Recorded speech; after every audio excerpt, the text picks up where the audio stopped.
आता पाहूया पाठ क्रमांक 3 पाळण्यातले पाय.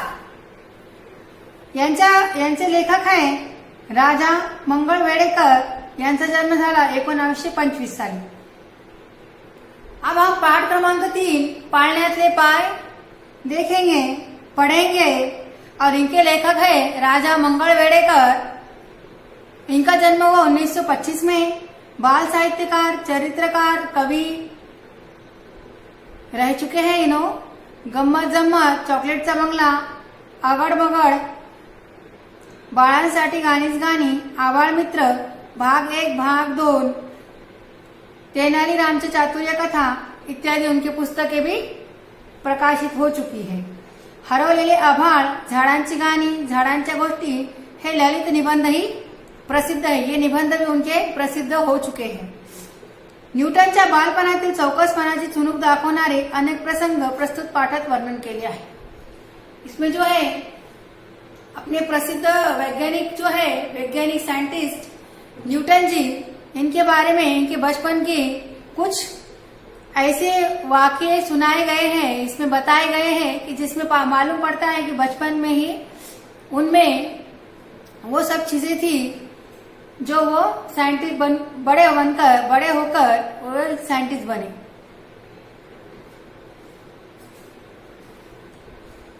एका नदीच्या काठी एक लहानसे घर होते.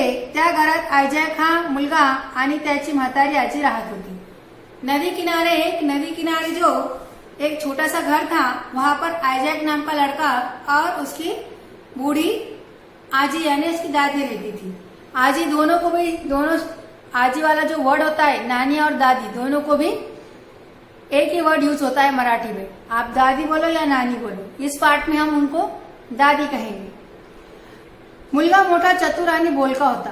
जो लड़का था आयजैक नाम का, वो बहुत होशियार और बहुत बोलने वाला था. यानी बोलका, यानी खामोश नहीं रहता था. तो दिवसभर आपल्या म्हाताऱ्या आजीला हेच का, तेच का, असेच का, तसेच का असे नाना प्रश्न विचारून भंडावून मीन्स परेशान करना. वो हमेशा दिन भर क्या करता था, उसकी जो बूढ़ी दादी थी उसको अलग अलग किस्म के सवाल पूछता था. ऐसा क्यों, वैसा क्यों, ऐसा क्यों होता है, ऐसे अलग अलग जो है सवाल पूछ कर उसे परेशान करता था. रोज आजूबाजूला दिसणारी गोष्टी, होणाऱ्या घडामोडी या साऱ्याबद्दलचे एक विशेष कुतूहल त्या मुलामध्ये जागी होते. जो अपने आसपास दिखने वाली चीजें, होने वाले जो चेंजेस, वो उसे हमेशा उसके दिल को छू जाते थे कि ऐसा क्यों होता है. उसकी दिलचस्पी बढ़ती थी जानने के लिए कि ऐसा क्यों होता है. म्हणून पाऊस पडू लागला की हा विचारी, आजी हे पानी कुठून येते गो. बरसात अगर गिरने लगी, बारिश होने लगी तो उन्हें उसकी दादी को पूछता था कि ये पानी कहाँ से आता है. जोरदार वाऱ्याने घराच्या खिडक्या वाजू लागल्या की हा विचारी, आजी हा वारा कुठं राहतो गो. ये सवाल के जवाब तो किसी को पता है क्या. जो उसकी दादी जवाब देगी. जोरदार वाऱ्याने यानी जोर से हवा चल रही है जिससे खिड़कियां बज रहे हैं. बज रहे मतलब उसकी जो खिड़कियों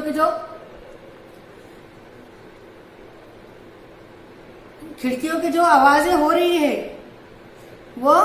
वो ही सुनकर वो क्या कहता है उसकी दादी को, आजी हा वारा कुठं राहतो गो. यानी ये हवा कहाँ रहती है.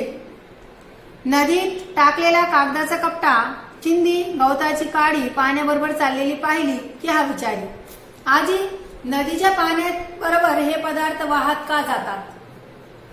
यानी नदी किनारे, नदी में जो कागजाचा कपटा, यानी कपटा मीन्स चूरा, कागज का चूरा, चिंदी, कागज का चूरा बोलो या फिर कचरा बोल सकते. चिंदी यानी कपड़े का टुकड़ा, गवताची काडी यानी घास की काडी पाण्याबरोबर चाललेली, यानी पानी के साथ जब बहते हुए वो देखता है तो उसके दादी को कहता है कि आजी नदीच्या पाण्याबरोबर हे पदार्थ का वाहतात. यानी नदी में जो है, नदी के पानी के बहाव के साथ ये चीजें क्यों बहती है. म्हातारी आजी सांगता येईल तेवढे सांगे, पण कधी कधी तिलाही माहित नसे. उसकी जो आजी है, जो उसे मालूम रहता उतने का जवाब देती है. बाकी कभी कभी ऐसे सवालों के जवाब उसे भी पता नहीं होते हैं. अशा वेळी ती तरी काय करणार त्याला? मग काहीतरी सांगून ती वेळ मारून येईल, तर कधी गप्प बसून राहील। कभी कभी कुछ भी जवाब देकर उसने उसका सवाल टाल देना या फिर कभी कभी खामोशी इख्तियार कर लेना। पर हाँ, मुलाला चैन पड़त नसे, यानी इस बच्चे को सुकून नहीं होता था जब तक उसके क्वेश्चंस के आंसर उसे नहीं मिल जाते। त्याच्या शंकेचे बरोबर उत्तर मिळाल्याशिवाय त्याला समाधान लाभत नसे। यानी जो शक उसे होता था, ऐसा क्यों होता है, वैसा क्यों होता है, जब तक उसके सवाल का जवाब उसे ना मिल जाए उसे सुकून नहीं होता था। त्यासाठी तो मग शेजाऱ्या पाजाऱ्याकडे जाऊनही प्रश्न विचारत बसे। उस जवाब जानने के लिए, सवालों के जवाब जानने के लिए वो अड़ोस पड़ोस के लोगों को भी सवाल पूछता था। कधी कधी तासन तास आभाळाकडे टकलावून बसे, तर कधी नदी किनारे तहान भूक विसरून जाई। यानी कभी कभी घंटों आसमान की तरफ देखते रहना, या फिर कभी कभी नदी किनारे बैठकर नदी को देखते बैठना, या फिर वहीं पर बैठ जाना नदी किनारे, तहान भूक विसरून, यानी भूक प्यास भूलकर। एके दिवशी तो असाच खडकावर नदीच्या पाण्यात पाय सोडून बसला होता। एक दिन क्या हुआ कि नदी किनारे ऐसे ही जो पत्थर होते हैं नदी किनारे के, उसे खड़क कहा हुआ है, वहां पर बैठ गया वो पैर पानी में छोड़कर। घरात म्हातारी आजी जात्यावर धान्य दळत होती। घर में जो है बूढ़ी दादी उसकी चक्की, एक चक्की होती थी पहले पुराने जमाने में, जो घर पर ही आटा वो पीसते थे अनाज उसमें डालकर। वहीं पर चक्की है, ये आजी भी क्या कर रही है, चक्की पर धान्य यानी अनाज दळण करने यानी पीस रही है। जात्याचा घर घर आवाज ऐकू येत होता। यानी जब वो पीस रही है, दोनों पत्थर एक दूसरे को जब मिलते हैं, वो घूमते हैं तो आवाज होता है घर घर, वो आवाज उसको सुनाई दे रहा था। मुलाचे कान त्या फिरत्या जात्याच्या आवाजाकडे ने डोळे वाहत्या पाण्याकडे होते। यानी जो बच्चा है अजय, जो नदी किनारे बैठा है, तो उसके कान किधर थे ये आवाज सुनने में। जो उसकी जो दादी है, बूढ़ी दादी, वो क्या कर रही है, आटा पीस रही है, और नजर उसकी कहाँ थी, बहते पाणी पर। चटकन त्याच्या मनात आले, हे पाणी दगडगोट्यांनाही आपल्या बरोबर वाहून नेत आहे। एवढी शक्ती जर या वाहत्या पाण्यात आहे, तर मग याच्याकडून आणखी काही काम करून घेऊ नये का? यानी उसका सवाल क्या है कि झट से उसके दिल में आया क्या कि ये पानी जब इतना पावरफुल है कि अपने साथ दगड़ गोटा यानी पत्थरों को भी अपने साथ बहाकर लिया सकता है, तो क्यों ना हम, जब इसमें इतनी ताकत है, क्यों ना हम इस पानी का कुछ फायदा उठा लें या फिर उससे कुछ काम करा लें। ठरलेच यानी उसने तय किया, मनाशी निर्णय पक्का झाला। यानी उसने क्या किया, एक चीज ठान ली। तो उठला, वो उठकर खड़ा हुआ, घरी गेला यानी घर पर गया। त्याने आपली पुरचुंडी काढी। पुरचुंडी यानी एक अपने जो जरूरत के सामान होते हैं, चीजें होते हैं, उसमें वो थैली में रखी होती है, उसने वो थैली निकाली। आजीने वेळोवेळी खाऊसाठी दिलेले पैसे काटकसरीने खर्च करून त्याने ही पूंजी जमा केली होती। यानी जो उसकी दादी है, जैसे छोटे बच्चों को देते हैं पैसे बाहर खाने के लिए, कुछ भी खा लो, तुम्हें जो चाहिए वो ले लो, या कुछ चीज लेने के लिए जो पैसे उसने आजी ने उसको दिए थे, उसने वो पैसे जमा कर रखे हुए थे, और जमा करे हुए पैसों को पूंजी कहा जाता है। त्या पैशातून त्याने काही वस्तू खरेदी केल्या। यानी उस पैसों से उसने कुछ चीजें खरेदी की। नदी किनारे खडकावर बसूनच त्याने एक चक्र तयार केले। उसने एक चक्र बनाया। नदी किनारे बैठकर उसने एक चक्र बनाया। ते चक्र त्याने एक सळाईला जोड़े। उसने क्या किया, एक सलाई को उसने जोड़ दिया। सलाई यानी लोखंड की होती है, एक पट्टी जैसी। पाण्याच्या जोराने चक्र फिरले अशा रीतीने त्याने प्रवाहाजवळ बसवली। यानी पानी जिधर से पानी का बहाव है, जहां पर वो चक्र रखा जाएगा, पानी के बहाव से वो चक्र यानी वो जो चक्र उसने बनाया है राउंड सर्कल, वो घूमेगा। इस तरह से उसने उसको रख दिया, यानी फिट किया, बिठाया।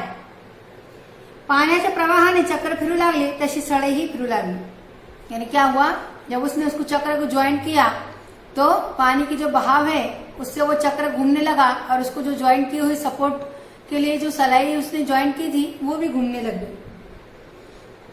आजी त्याच्या बरोबर गेली। फिरते चक्र पाहून त्या मुलाला एवढा आनंद झाला की तो धावत धावतच घरी आजीकडे गेला आणि म्हणाला, आजी आजी माझे फिरते चक्र पाहायला चल। क्या कहा उसने कि जब वो चक्र घूम रहा है, अगर हम कोई चीज करते हैं और उसमें सक्सेस मिल जाती है तो हम घर वालों को बुलाते हैं, फ्रेंड को बुलाते, देखो हमने ये चीज बनाई और हमें इसमें सक्सेस मिली, अच्छे से अच्छा दिख रहा है ना, देखो कुछ भी चीज है कि चाहे वो घर का शो पीस क्यों नहीं होता। ऐसे ही इस बच्चे को भी खुशी हुई, जो चक्र उसने बनाया है वो चक्र पानी की बहाव से घूमने लगा है, इसीलिए वो उसके आजी के पास जाकर आजी को वो चक्र दिखाने के लिए लेकर आता है। आजी त्याच्याबरोबर गेली, पण तेवढ्याच त्याच्या मित्रांनी चक्र मोडून तोडून टाकले होते, कारण तो एकटाच काही तरी करत बसलेला होता। हे पाहून ते त्याच्यावर चिडलेले होते। यानी जब तक आजी घर से नदी किनारे वो चक्र देखने के लिए आए, तब तक जो आयजैक के मित्र यानी उसके जो फ्रेंड थे उन्होंने वो चक्र तोड़ दिया। क्यों?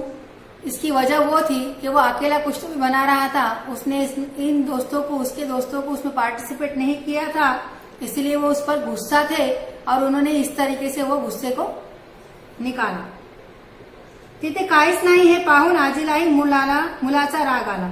यानी आजी काम करते हुए काम छोड़कर वहां पर आई और वहां पर कुछ नजर नहीं आया तो उसने भी उस बच्चे पर गुस्सा किया। त्याचे असले तरे वाईट बोलने ने वागणे तिलाही पसंद नव्हते।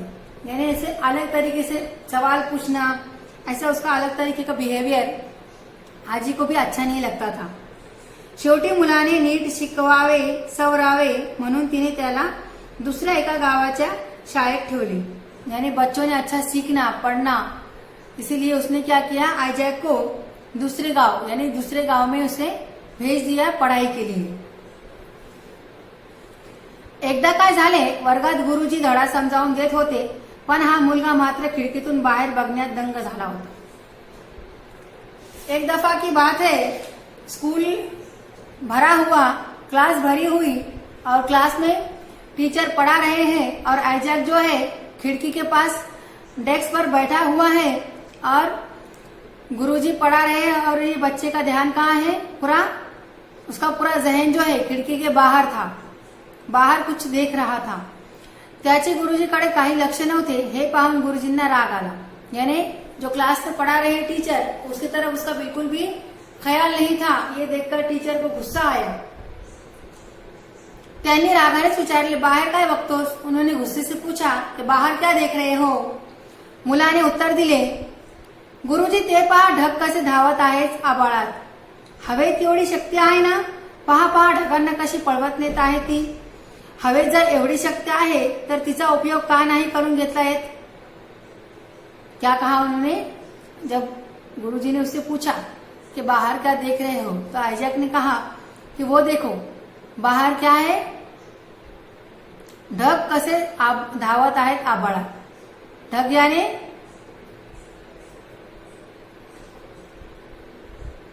बादल। बादल क्या है, आसमान में, देखो कैसे आसमान में भाग रहे हैं, इधर से उधर दौड़ रहे हैं। हवेत केवढी शक्ति है ना कि हवा में जो हवा है उसमें कितनी शक्ति होती है। देखो देखो वो क्या कर रही है, पूरे बादलों को अपने साथ इधर उधर घुमा रही है। अगर इसमें हवा में इतनी शक्ति है तो क्यों नहीं हम उसका कुछ और तरीके से इस्तेमाल में ला सके। सांग हवेला हाथ वर करून म्हणजे तुलाच ती उड़वून नेईल। यानी एक तो गुरुजी गुस्से में थे, उन्होंने कहा उससे कि बोलो हवा को कि क्या करे, तुम्हें भी अपने साथ उड़ा ले जाए। सारा वर्ग खो खो हसू लागला, पूरी क्लास हसने लग गई। पण त्या मुलाने आपला छंद काही सोडला नाही। यानी छंद यानी उसको जो है, उसकी जो दिलचस्पी है, उसका जो जहन उसमें है कि ये सब चीजें जानने में, उसने वो नहीं छोड़ा। त्याचे विचारचक्र फिरतच राहिले। त्याच वेळी गावाबाहेरच्या डोंगराजवळ एक प्रचंड पवनचक्की बसवण्यात येणार आहे असे त्याला कळले। यानी एक पवनचक्की बाहर बिठाने वाले हैं गांव के बाहर, ऐसे उसे मालूम हुआ। ही बातमी कळताच हा मुलगा ताबडतोब तिकडे गेला। ये उसे खबर मिलते ही वो वहां पर पहुंच गया। पाहतो तो खरेच काही मजूर पवन चक्कीचे मोठे मोठे पंख तिथे बसवत होते। यानी देखता तो क्या कि वहां पर सचमुच पवन चक्की बिठाई जा रही है। वहां पर बड़े बड़े जो उसके पंख हैं वो वहां पर मजूर यानी जो काम करने वाले जो है मजदूर वो वहां पर बिठा रहे हैं। त्याला फार आनंद झाला, उसे बहुत खुशी हुई, त्याचे औत्सुक्य वाढले। यानी उसकी जो है चिकित्सा है जो मन में ये सब कुछ चीजें जानने की जो एक दिलचस्पी है वो और बढ़ गई। त्याने त्या मजुरांना कितीतरी प्रश्न विचारले। जो मजदूर काम कर रहे हैं उनको उसने बहुत सारे सवाल पूछे। हे काय नि ते काय, असं का नि तसं का, यानी ये क्या है वो क्या है, ये सब सवाल उसने उस मजदूर जो काम कर रहे हैं पवन चक्की का उनसे सवाल पूछे कि ऐसा क्यों है, आप क्या बना रहे हो, इसे फिट करने से क्या होगा, ये सब चीजें। तिथेच त्याच्या एका मित्राचे वडील होते। वहां पर जो है उसके एक दोस्त है, उनके पेरेंट्स यानी उनके पिताजी वहां पर खड़े हुए थे और या मुलाची उत्सुकता पाहून त्यांना कौतुक वाटले। यानी उसकी जो दिलचस्पी है ये सब जानने की, ये सब देखकर उनको बहुत अजीब महसूस हुआ। क्या ये बच्चा कितना होशियार है, इसे सब कुछ जानने की, सब कुछ जानकर लेने की कितनी दिलचस्पी है। त्यांनी या मुलाला पवन चक्की संबंधीची सर्व माहिती समजावून दिली। उन्होंने क्या किया, आयजैक को पूरी मालूमात दे दिए पवन चक्की की और सब समझा दिए कि ऐसी ऐसी चीजें होती हैं। ही माहिती मिळताच त्याला वाटू लागले की ही मोठी पवन चक्की तयार होण्याच्या आत आपण लहान पवन चक्की तयार करू। पूरी मालूमात होने के बाद उसे सुकून नहीं हुआ। उसने सोचा कि अगर ये बड़ी पवन चक्की बनने के पहले ही मैं छोटी पवन चक्की तयार कर दूं।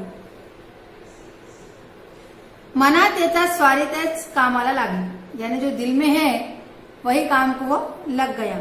आवश्यक वस्तू जमवल्या आणि बऱ्याच खटाटोपानंतर त्याने पवन चक्की तयार केली। यानी दिल में ठान लिया कि हमें क्या करना है, बड़ी पवन चक्की बनने से पहले छोटी पवन चक्की तैयार करनी है। काम को लग गए, जो चीजें लग रहे थे वो जमा लिए, ले लिए और बहुत मेहनत के बाद छोटी पवन चक्की तैयार बन गई, तैयार हो गई। मोठी पवन चक्की तैयार होण्याच्या आत याची छोटी पवन चक्की फिरायलाही लागली। यानी बड़ी जो पवन चक्की है अब मजदूर उसे बिठा ही रहे हैं, तब तक आयजैक की जो छोटी पवन चक्की है वो बनकर तैयार भी हो गई और घूमने भी लग गई। या मुलाचे कर्तृत्व पाहून लोकांनीही त्याची तारीफ केली। यानी ये सब चीजें इसने बनाई है, ये सब देखकर लोगों को बहुत हैरानी हुई और उन्होंने उसकी बहुत तारीफ भी की, उसको शाबासकी भी दी। पण या मुलाचे समाधान एवढ्याने कुठले व्हायला तो विचारमग्न होता, आपल्या तद्रीतीतच होता।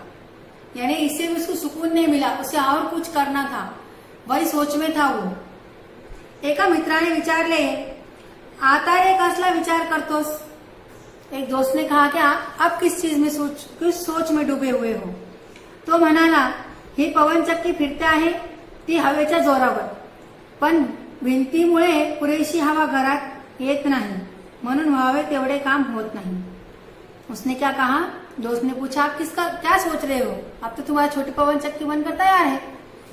लेकिन आयजैक का कहना क्या है कि छोटी पवन चक्की घूमती है हवा के सपोर्ट से, लेकिन जो हवा है घर के दीवार के वजह से हवा घर में कम आती है, इसीलिए पवन चक्की ज्यादा घूम नहीं पाती है और काम होता नहीं है। तेवढ्यात एक पिटुकला उंदीर तिथून पळाला। उतने में ही एक छोटा चूहा वहां से दौड़ा, यानी भागा। पळताना त्याच्या धक्क्याने ही छोटी पवन चक्की फिरली। यानी वहां से वो जब भागा छोटा चूहा तो उसका धक्का जो है वो उसको लग गया, पवन चक्की को छोटी वाली, और वो घूमने लग गई। हे पाहून त्याला चटकन युक्ती सुचली, त्याने एक लहानसा डब्बा तयार केला। यानी उसको चटकन युक्ती सुचनी, यानी उसके दिमाग में प्लान आ गया कुछ कि कुछ करना है। उसने क्या किया, एक छोटा डब्बा लिया एक खिळा ठोकून तो पवन चक्कीला जोडला, यानी उसने उसको एक कील से ज्वाइन किया पवन चक्की को उस डब्बे से। मग एक मोठा उंदीर पकडून त्या डब्यात बंद करून ठेवला।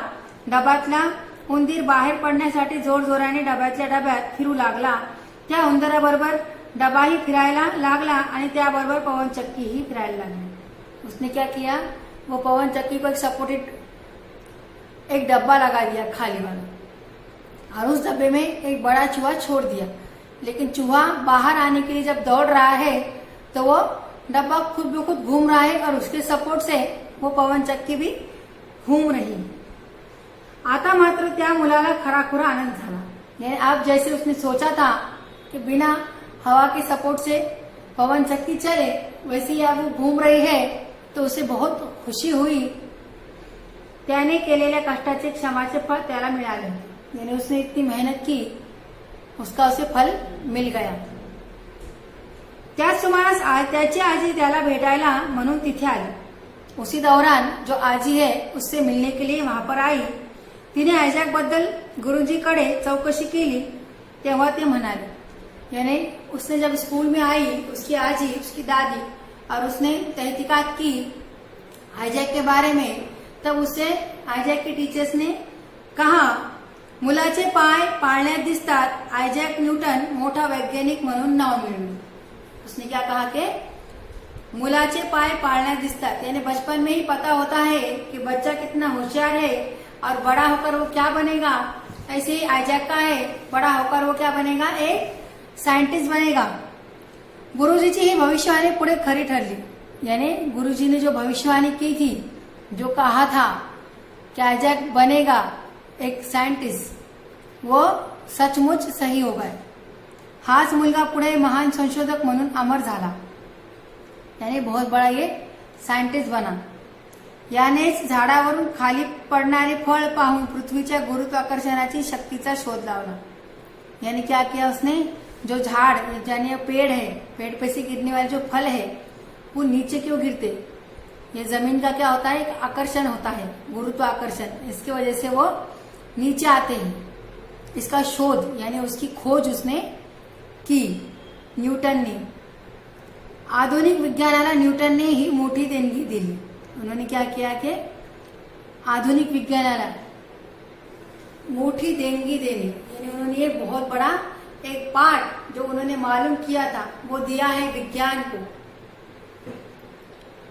ये थी आयजैक न्यूटन के बारे में कुछ एक दो किस्से, जिससे बचपन में वो कैसे थे इससे ही मालूम पड़ता है कि बड़े होने के बाद वो एक साइंटिस्ट बने और उन्होंने एक गुरुत्वाकर्षण की